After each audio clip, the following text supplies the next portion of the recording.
What's up, guys? The other day, a boyfriend and a girlfriend came to the store to they came to the store to buy supplements. They were both standing in front of endurance supplements. Supplements for long distance, for running long distance. And the supplements for running the long distance. Your 32 GIs, and then your USN Epic range, and then the Biogen stuff. They were standing in front of the supplements, and they're arguing if endurance is better than the amino strings. Like, the endurance supplements are much better than the aminos, and the boyfriend was saying it's the same thing. And the boyfriend was saying it's the same thing, and I couldn't talk to them because they were arguing among themselves. So I just came in.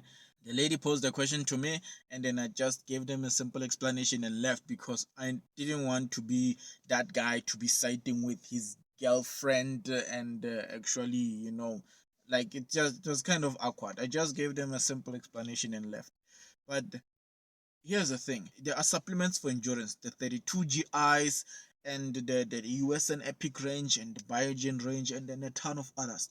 There's a lot more. Those supplements are for endurance. They are totally different from the BCAAs. The BCAAs are totally different, like the total opposite of each other. If you are a lady and you are starting training, under no circumstances should you be on the endurance side. If you're a guy and you're starting cycling, especially if you're starting that endurance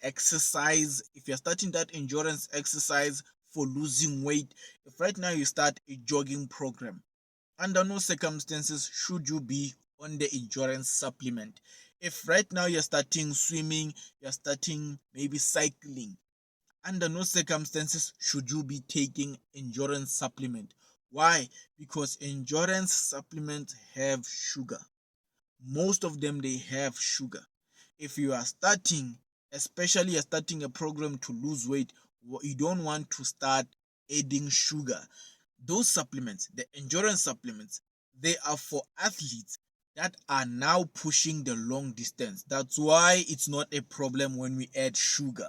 The carbohydrates in there, they have a lot of sugar. Any person who says those things they don't have sugar, they don't know anything. They don't know shit, right? Those supplements, they have a ton of sugar. They have more sugar than Coke, because it's appropriate. Those supplements, if you're a lady and now you're running over 20 kilometers, then you can supplement with that, because over 20 kilometers, then probably if you are running over 20 kilometers regularly, then probably you are a skinny person, and then you will need the sugar and the carbohydrates and everything, the nutrients and all the minerals as petrol, and just to look after you on the road.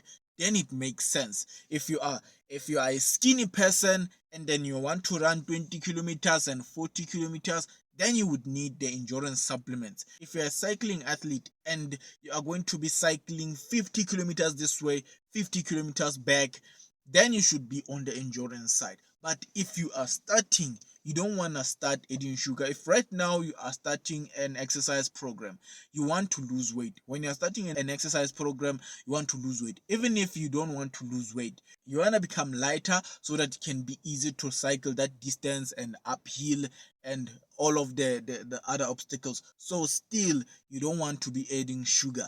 You should be only adding that supplement if you are jogging probably over 20 or 30 kilometers, then you can add an endurance supplement that has sugar.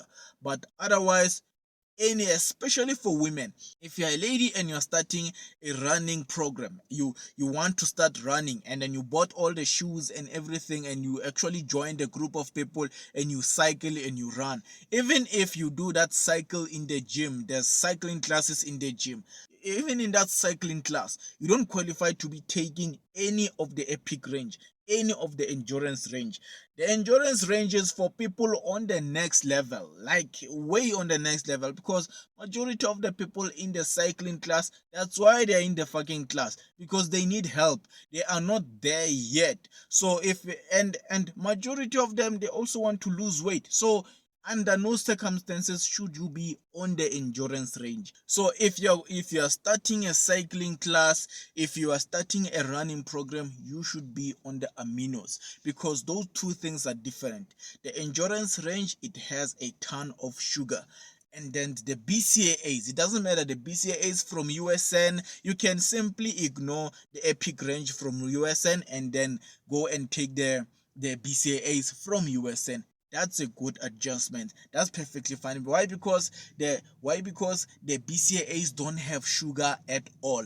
With on the BCAAs are made strictly for you. A person who's starting an exercise program, you can have an energy drink that doesn't have sugar, which means you are starving on your run, but you can't even feel that you're starving on your run. Your stomach is full, you took a drink, your stomach is full, and you can actually still do the 10 kilometers, the 20 kilometers. That is the perfect way to lose weight. If you are starting a cycling class, it's much better to be on the BCAAs, which means you become lighter, you can cycle a lot more, you can increase the intensity because you're not gaining weight because of the sugar. So you're supposed to be, if you are starting any endurance, any endurance, it's usually much better, especially when you are starting. Until when you are a pro, you can actually cycle for 5 hours straight. Until you are a pro, you can actually run for over, then you can be on the sugar. But while you are starting, especially most women, I've seen guys giving women, there's a product in the shop, it's called Game Energy, it's called Game, it's also part of the endurance stuff. That product is not for a lady who's starting the exercise. It's just full of sugar.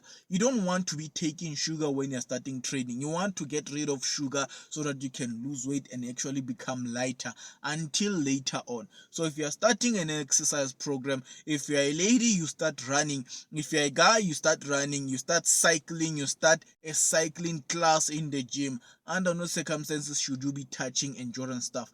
You should be on the BCAAs.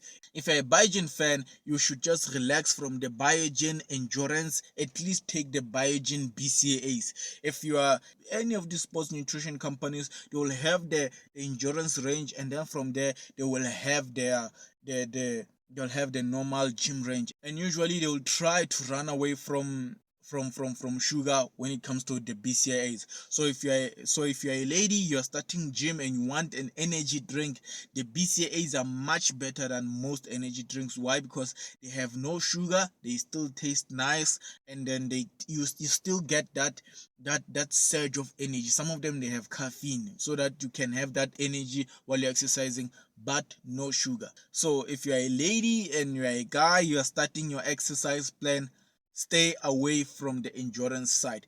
It's not to say the endurance side is bad. I'm not that incompetent to say that the endurance range is shit. It's not shit. Even if it has sugar, it has sugar for specific group of people. There are people who are on the next level that they're supposed to be taking that. It's not for a normal person, especially a normal person who is starting. You can actually start with the BCAAs, push. The moment you say, okay, now I can push much further, I need a bit of assistance and I've lost the weight, now I have more muscle, and my muscle need food, my muscle need petrol, then you can adjust and go on the other side. That's why I say, if you are now cycling over 50 kilometers to 200 or 500 kilometers, then you are a pro, you're supposed to be on the epic range. But otherwise, if you are still starting with the same company, USN will have the BCAAs. Just transition to their BCAAs. The same company, Biogen, will have the BCAAs. Transition to the BCAAs, like all of them. So the difference is the endurance supplements, they have sugar for the pros, for the long distance, and the BCAAs, they don't have sugar for people who are starting. In case you say you're going to run and you become lazy, you go back home, you're not going to gain weight because you didn't use all of that sugar. So the BCAAs, they don't have sugar. They are for a lady who's starting an exercise program and she doesn't want any sugar supplements. Otherwise, I hope I made this clear. I hope I have helped someone with this video. If you have any questions, feel free to leave your questions in the comments below and I'll make a video of any questions. But otherwise, please like and subscribe. It helps a lot, and enjoy.